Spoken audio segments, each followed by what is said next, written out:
Brought to you by TechnoSpark 20 series smartphones. I'm superhuman.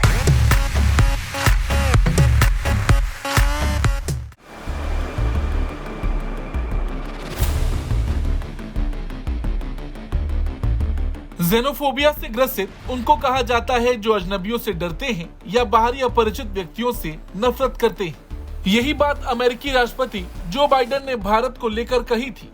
Biden ने भारत को एक ज़ेनोफोबिक देश कहा था।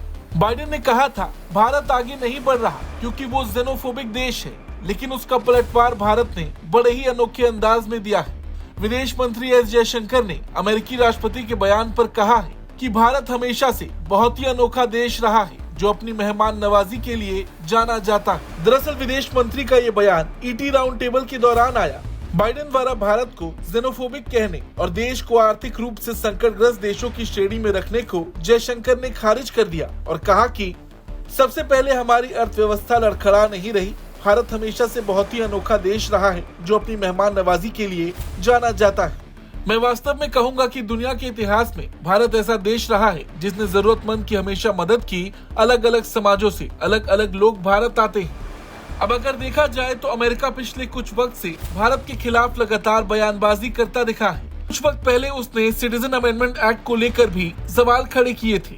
ऐसे में विदेश मंत्री ने उसका भी हवाला दिया और कहा कि हमारे पास नागरिकता संशोधन कानून है जो उन लोगों के लिए दरवाजे खोलता है जो दूसरे देशों में मुसीबत में है। मुझे लगता है कि हमें उन लोगों के लिए अपने दरवाजे खुले रखने चाहिए जिन्हें भारत आने की जरूरत है। इस दौरान बड़ी ही बेबाकी से विदेश मंत्री ने पश्चिमी मीडिया को भी घेरे में लिया। उन्होंने कहा कि एक खास विचार से प्रभावित पश्चिमी मीडिया का एक वर्ग ग्लोबल नैरेटिव चलाकर भारत को टारगेट करने की कोशिश कर रहा है। ये वो वर्ग है जो हमेशा से मानता रहा कि उन्हें ग्लोबल नैरेटिव को कंट्रोल करना चाहिए।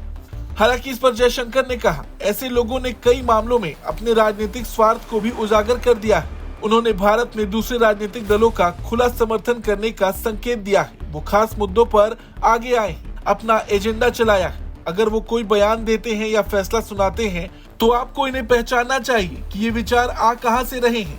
ये वो लोग हैं जिन्होंने खुले तौर पर ऐलान किया है कि जो कुछ हो रहा उसमें उनकी हिस्सेदारी है। उनका मानना है कि जो कुछ भी हो रहा उसमें उनकी भूमिका है।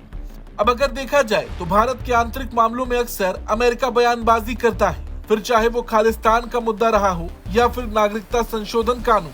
ऐसे में विदेश मंत्री ने भी अमेरिका को टारगेट किया और उन्होंने गाजा में युद्ध को लेकर अमेरिकी कॉलेज के विरोध प्रदर्शन की बात की। विदेश मंत्री ने कहा कि जब भारत में कोई आंदोलन होता है तो हमें जनता से कैसे निपटना है, इस बारे में बहुत सारा उपदेश सुनने को मिलता है।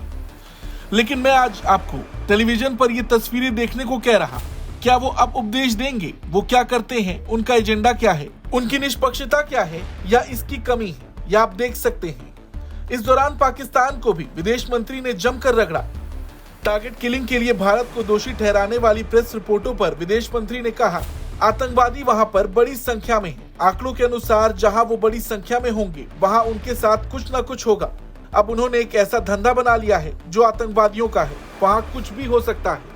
अब देखा जाए तो इन दिनों अमेरिका भारत के बीच तमाम मुद्दों पर बयानबाजी देखने को मिल रही। खालिस्तानियों को लेकर अमेरिकी मीडिया ने जो रिपोर्ट छापी थी, लेकिन इन दोनों देशों को विदेश मंत्री जयशंकर ने अपने ही अंदाज में जवाब दिया। ये खबर आपको कैसी लगी कमेंट करके जरूर बताएं।